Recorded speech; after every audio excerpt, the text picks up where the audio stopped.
예레미야 11번째 시간 허리띠라는 제목으로 하나님의 말씀 전하겠습니다. 하나님께서는 이스라엘을 통해서 온 세상에 복을 주기를 원하십니다. 이게 하나님의 목적입니다. 그런데 이스라엘이 하나님의 뜻에 순종하지 않았기 때문에 이 하나님의 목적이 이루어지지 못하게 됩니다. 아브라함을 창세기 12장에서 부르시죠. 내가 너를 통해 그리고 너의 씨를 통해 온 세상을 다 복을 주겠다. 너는 복이 될지라, 또는 전 번역에 의하면 복의 근원이 될지라 라고 말씀하시잖아요. 우리도 마찬가지거든요. 믿음의 후손으로서, 하나님의 자녀로서 우리를 통해 우리 주변에 있는 모든 사람들을 하나님께서는 복 주기를 원하십니다. 그런데 내가 하나님의 뜻에 순종하지 않으면 이러한 하나님의 거룩한 목적이 이루어지지 못하게 됩니다. 하나님께서는 이스라엘을 하나님의 백성으로 삼으면서 이스라엘을 통해 마치 이스라엘이 하나님의 옷인 것처럼 그를 입고 하나님의 이름, 하나님의 명예, 하나님의 영광이 되기를 원하셨습니다. 그런데 하나님 말씀을 듣지 않는 거예요. 그러면 하나님의 이 선한 목적이 이루어질 수가 없는 것이죠. 오늘 본문 바로 앞에 보시면 하나님께서 예레미야에게 말씀하세요. 허리띠를 하나 사라고 하십니다. 근데 번역이 허리띠지 사실은 허리에서 무릎 바로 위에까지 오는 걸쳐 입는 속옷 같은 그런 겁니다. 그러니까 옷이라고 보셔도 되겠고 띠라고 생각하셔도 되겠는데, 우리가 차는 이런 벨트와는 조금 다른 거죠. 하나님 그걸 사서 유브라데, 근데 유브라데는 파라라는 지역으로, 예레미야 고향이 아나돗이잖아요. 아나돗 북동쪽 한 6km 지점입니다. 근데 거기에 가가지고 바위 틈에다가 묻어놓으라고 하십니다. 허리띠를 물가에 바위 틈에다 묻어뒀습니다. 그리고 한참 뒤에 하나님께서 가가지고 한번 보라고 하세요. 파서 봤더니 어떻게 됐을까요? 허리띠가 다 썩어버린 거예요. 하나님은 이걸 통해 미래에 일어날 말씀, 미래에 일어날 사건을 미리 보여주신 것입니다. 이걸 상징적인 행동이라고 합니다. 상징적 행위. 한번 따라 하시죠. 상징적인 행동. 예레미야 선지자를 통해 상징적인 행동을 보여주시는 거예요. 허리띠는 이스라엘을 상징합니다. 몸에 차고 있는 거잖아요. 마치 허리띠처럼 하나님의 사람들, 이스라엘 백성들은 하나님께 꼭 붙어 있어야 돼요. 그리고 하나님은 그러기를 원하셔요. 하나님께 꼭 붙들어서 메어두시고 함께 하기를 원하십니다. 그런데 이스라엘은 하나님의 말씀을 귀담아 듣지 않고, 아니 오히려 교만해서 하나님을 버리고 떠나가 버렸어요. 마치 바위 틈에 묻혀있는 허리띠처럼 하나님을 떠나버린 겁니다. 하나님 떠나면 썩습니다. 그리고 없어집니다. 사람들의 모든 문제는, 복잡하고 어려운 문제들이 많은데 그 모든 문제는 죄로부터 왔고요. 이 죄라는 것은 하나님의 품을 떠나면 죄를 짓게 되는 것입니다. 아담과 하와처럼 교만해서 내가 하나님처럼 되고 싶다고, 내 마음대로 내 뜻대로 내 생각대로 내가 내 삶의 주인이 돼서 살아보겠다고 하면 하나님을 떠난 거잖아요. 하나님을 떠난 때부터 죄악이 시작되게 됩니다. 괜찮아요. 나는 공부도 열심히 했고 나 양심도 있고 도덕적인 기준이 있습니다 라고 착각을 하는데 그건 안 돼요. 성경은 이렇게 말씀하십니다. 로마서 3장 23절이죠. 모든 사람이 죄를 범하였음에 하나님의 영광에 이르지 못합니다. 이게 성경이 사람을 보는 인간관입니다. 모든 사람은 죄를 지은 것입니다. 마치 제2의 천성처럼 가만히 있으면 죄를 짓게 되어 있습니다. 하나님을 떠나면 죄악의 길에서 벗어날 수가 없어요. 바로 이스라엘이, 그리고 유다가 그렇게 된 것입니다. 썩어버린 허리띠처럼 이제는 하나님께서 쓸 수 없게 되어버린 겁니다. 교만함, 하나님을 떠나감, 그러면 썩어서 쓸 수 없는 존재가 됩니다. 이제는 우리 자신에게 질문을 던져야 됩니다. 나는 하나님께 꼭 붙어 있는가? 아니면 하나님을 떠나버린 것 아닌가? 아니, 몸은 예배 자리에 와 있는데 내 마음과 생각은 하나님을 떠나버린 것 아닌가? 세상을 따라가고 인간적인 방식이나 사람들이 추구하는 것을 내가 똑같이 따라가고 있지 않은가? 돌아봐야 됩니다. 저도 마찬가지입니다. 제가 목사지만 겉으로는 거룩해 보이고 설교를 하는데 내가 어떤 결정을 할 때에 사람들에게 인기 있는 길, 편한 길, 돈 많이 벌 수 있는 길, 이런 길을 따라가지 않나 저 자신을 돌아보게 되는 겁니다. 목사라고 다 목사는 똑같은 목사는 아닌 것 아닙니까? 성경이 그렇게 말씀하고 계신 겁니다. 우리도 성도가 다 똑같은 성도가 아닙니다. 성도다운 성도, 목사다운 목사, 교회다운 교회가 되려면 하나님께 딱 붙어 있어야 됩니다. 그 내 생각이나 인간적인 생각, 세상적인 생각이 아니고 하나님의 생각, 하나님의 마음을 따라갈 때에 하나님이 주는 풍성한 결실이 우리의 삶에 맺혀지게 되는 것입니다. 다시 한번, 내가 하나님을 따라가고 있는가, 돈을 따라가고 있는가, 하나님의 길을 걷고 있는가, 세상의 길을 걷고 있는가, 자기 자신을 돌아보아야 합니다. 하나님이 우리를 부르신 본래 목적이 11절에 기록되어 있습니다.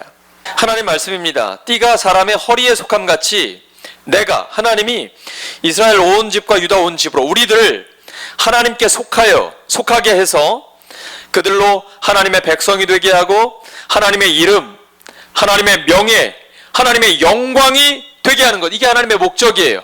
우리를 마치 옷처럼 입어서, 우리 그런 거 있잖아요. 제가 평소에는 반바지에 티셔츠를 입고 있으면 너무 더우니까 그렇게 입고 설교 준비합니다. 주일에는 그렇지 않잖아요. 평소에 보던 분하고 다르네요? 다르잖아요. 하나님은 우리를 옷처럼 입기 원하시는 거예요. 그리고 하나님의 명예, 하나님의 영광 드러내기를 원하세요. 그런데 우리 자신이 그걸 버린 거죠.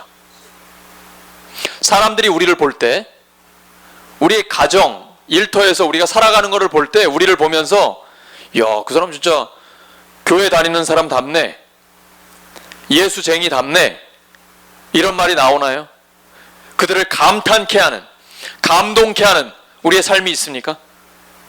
하나님 나라의 아름다움을 드러내면 세상과 다르게 사람들을 진정 존중하고 먼저 도와주려고 하고 섬기려고 하는, 그리고 의롭게 공평하게 살려고 하는 그리스도인의 삶을 보면서 감동받는 사람이 있습니까? 우리들의 삶을 보면서 감탄하는 사람이 있습니까? 그러면 결국 누가 찬양 받을까요? 누가 영광 받을까요? 하나님이에요. 하나님은 그러길 원하신다고요. 우리를 하나님의 거룩한 옷으로 하나님께 딱 붙어 있어서 우리의 삶을 보면서 사람들이 하나님께 찬양하기를 원해요. 예수님이 마태복음 5장에 말씀하신 거죠. 우리의 선한 행실을 사람들에게 비치게 해서 사람들로 하여금 하나님께 영광을 돌리게 하라. 이것은 우리의 사명입니다. 교회의 사명이 무엇입니까? 영혼 구원, 제자 양육, 하나님의 나라입니다. 하나님 나라의 아름다움을 드러내는 것, 다양한 방법으로 우리의 교회, 가정, 일터, 모든 삶의 자리에서 하나님 나라만 드러낼 수 있는 그 아름다움과 영광스러움, 사람들에게 감동을 주는, 먼저 돕고 먼저 섬기는, 먼저 희생하는 그 모습을 보여줄 때에 그들이 우리를 통해 하나님께 영광을 돌리게 될 것입니다.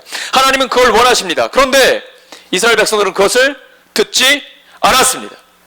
자기가 있어야 할 자리에 있지 않고 하나님의 품을 떠났습니다. 그리고 자기 마음대로 자기 욕심만, 이기적인 욕망만을 위해서 달려갔습니다. 결국은 망하게 된 것이죠. 예레미야 33장 8절 9절에 하나님은 이 목적을 다시 한번 반복하고 계십니다. 이 성읍 어디겠습니까? 예루살렘. 예루살렘이 세계 열방 앞에서 나의 기쁜 이름이 될 것이며 찬송과 영광이 될 것이요, 그들은 내가 이 백성에게 베푼 모든 복을 들을 것이요, 내가 이 성읍에 베푼 모든 복과 모든 평안으로 말미암아 두려워하며 떨리라. 이게 하나님의 목적인데 이걸 우리가 스스로 버리진 않는지 자기 자신을 돌아보아야 합니다. 14절 말씀입니다. 이렇게 하나님을 저버리고 하나님 말씀을 듣지 않은 유다 백성들에게 가혹하리만치 심판을 경고하고 계십니다. 하나님의 평소 말씀하고 너무 다르지 않습니까? 내가 그들을 불쌍히 여기지 않고 사랑하지 않고 아끼지 않고 멸하리라. 역사적으로 실제로 이루어졌습니다. 바벨론의 느부갓네살 왕이 이렇게 심각한 피해를 유다에게 주고, 그리고 유다의 고위층부터 시작해서 심지어 왕과 그 왕족들까지 포로로 끌고 가버리게 됩니다. 전쟁이 나면 그건 뭐 피해라는 건 이루 말할 수 없잖아요. 우리나라도 전쟁을 너무나 많이 겪은 나라 아닙니까? 가까이에는 일본, 그리고 한국 전쟁도 그랬고, 유다, 이스라엘도 마찬가지거든요. 하나님의 이 말씀을 듣지 않았기 때문에 그들의 죄악 때문에 심판을 당하게 됩니다. 하나님이 불쌍히 여기지도 않고 사랑하지도 않고 아끼지 않겠다라는 말이 이루어지게 된 것입니다. 근데 하나님이 죽이려고 한 게 아니에요. 하나님의 징계와 심판은 죽는 것으로 끝나지 않습니다. 그 다음 어떻게 됩니까? 70년 뒤에 돌아오게 됩니다. 구원과 회복, 하나님과의 관계 회복, 이것이 하나님의 목적입니다. 그래서 예레미야는 하나님의 말씀을 붙들고 호소하는 겁니다. 15절입니다. 들어라, 귀를 기울여라, 교만하지 마라. 하나님이 말씀하신다. 제발 이러한 심판이 임하기 전에 정신 차리라고 말씀하십니다. 16절. 그가 어둠을 일으키시기 전, 너희 발이 어두운 산에 거치기 전, 너희 바라는 빛이 사망의 그늘로 변하여 침침한 어둠이 되게 하시기 전에 너희 하나님 여호와께 영광을 돌리라. 개인도, 가정도, 교회도, 나라도 마찬가지입니다. 전조 증상이 있을 때에 하나님이 심판에 대한 경고를 하실 때 빨리 정신 차려야 합니다. 역사를 잊어버리면 또다시 망하게 됩니다. 역사를 기억하면 아픔의 역사, 슬픔의 역사 반복하지 않습니다.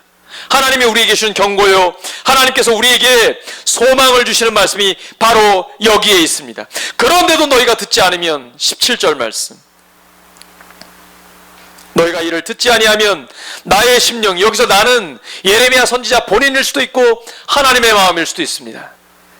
나의 심령이 너희 교만으로 말미암아 은밀한 곳에 울 것이며 여호와의 양떼가 사로잡힘으로 말미암아 눈물을 흘려 통곡하리라.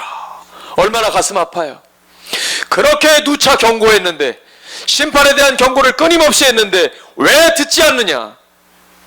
이러한 심판이 임하기 전에 빨리 돌이키라고 하나님 말씀하시는 거예요. 그러면 하나님의 자녀들이, 하나님의 백성들이 심판받아 고통당하면 하나님이 기뻐하시겠습니까? 아니에요. 우신다니까요. 통곡하신다니까요. 마음 아파하신다니까요. 이것이 하나님의 마음입니다. 하나님께서 우리를 향해서 품는 마음은 우리를 죽이려는 게 아니에요. 주님은 악한 자의 죽음을 기뻐하지 않으십니다. 그러나 결국 유다는 죄를 짓게 됩니다.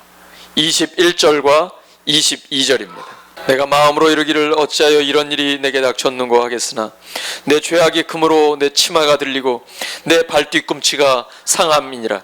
21절에 너의 친구 삼았던 자가 바벨론입니다. 바벨론 바로 직전에 아수르, 세계사의 아시리아죠.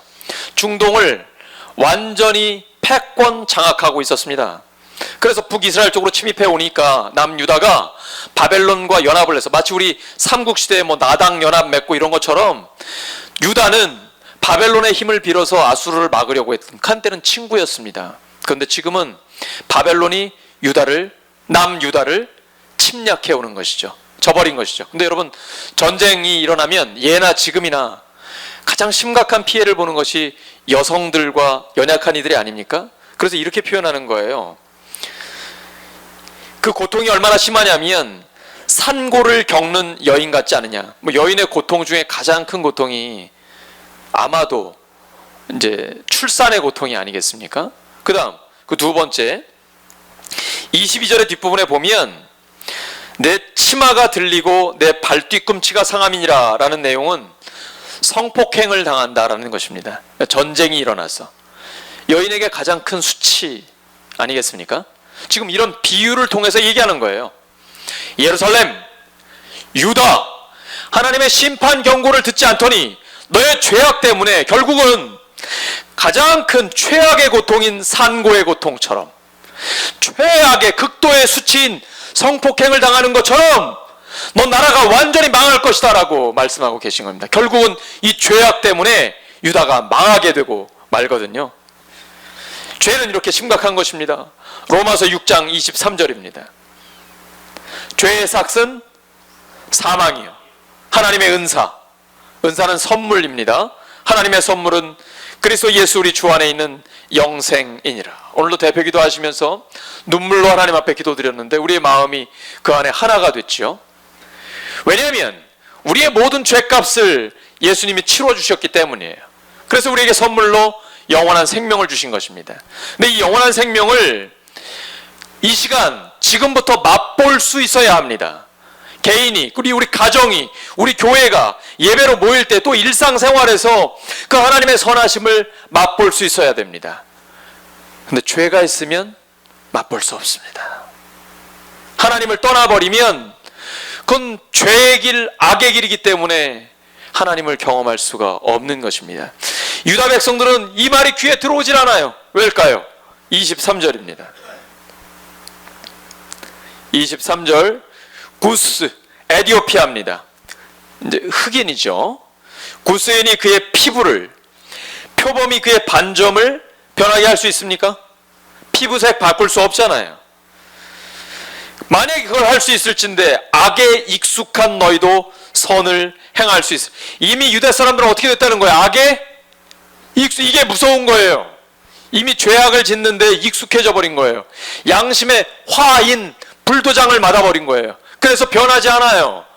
죄를 고치지 못하고 하나님 앞에 서지 못해요. 하나님은 너무너무 안타까운 거예요. 하나님이 제발 하나님께 돌아오라고, 다시 하나님의 말씀을 붙들고 하나님의 본래 목적대로 살아가라고 우리에게 말씀하고 계신 것입니다. 그래서 빨리 돌아오라고, 그리고 이제 정신 차려 하나님의 영광을 위해 살라고 하나님께서 말씀하고 계십니다. 하나님의 마음은 우리와 함께 하십니다. 우리가 하나님의 이름, 하나님의 명예, 하나님의 영광이 되기를 소망하고 계신 것입니다. 오늘 말씀 정리합니다. 우리는 하나님이 온 세상을 구원하기 위해 기쁘게 착용하기 원하는 그런 허리띠 맞습니까? 아니면 완전히 썩어서 사람들마저 우리를 보고 얼굴을 찡그리고 있지 않습니까? 교회를 다닌다는 게, 예수 믿는다는 게 어떻게 세상 사람보다 더 심해, 더 악해, 더 악독해, 이런 말 듣고 있지는 않습니까? 우리 자신을 돌아봐야 됩니다. 그렇게 되면 우리를 통해 나타나는 하나님까지도 그들은 싫어하게 되는 것이죠. 우리 이제 그만하자고요. 종교 생활은 그만하자고요. 신앙 생활을 하자고요. 거룩한 척, 경건한 척, 예수 잘 믿는 척, 이거 하지 말고 그만하고, 사람에게 보이려고 하는 거 하지 말고, 진짜 가정에서, 우리의 일터에서, 삶의 자리에서, 실생활에서 하나님의 뜻대로 살기를 소망합니다. 이게 하나님이 우리를 향한 그 마음입니다. 이제 그만 죄악이 있으면 하나님을 경험할 수 없다고, 이제 하나님의 품으로 돌아와 하나님이 우리를 향해 갖고 계신 그 뜻, 사명을 감당하라고. 제발 세상 사람들이 교회를 보면서, 예수 믿는 사람들을 보면서 좀 감탄할 수 있도록, 감동할 수 있도록, 그래서 하나님의 이름이 높여지고 하나님의 명예가 올라가고 하나님이 영광 받으실 수 있도록 그렇게 살라고 우리에게 하나님이 호소하고 계신 것입니다. 우리가 어려운 이웃들을 구체적으로 도와주고 사회적인 약자들을 보호하고 우리를 통해서 하나님께서 영광 받을 수 있는 그 삶을 살아갈 때에 하나님은 정말 기뻐하실 것입니다. 우리를 위해 죽으시고 부활하신 그 예수님의 정신을 따라 사셔서 하나님을 기쁘시게 하고 하나님께 영광 돌리는 우리 모두의 삶이 되기를 예수님의 이름으로 축원합니다.